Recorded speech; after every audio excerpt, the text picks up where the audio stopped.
Want to bring your text to life in Canva? Let's dive into animating your designs effortlessly.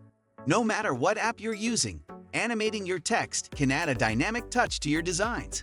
Canva simplifies this process with its easy-to-use preset options.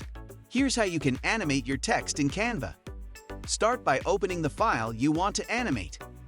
Tap on the Animate button on the toolbar at the top of the editing screen.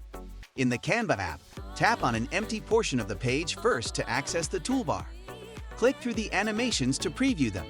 Animation movements are added per element, and you can animate multiple elements together by grouping them.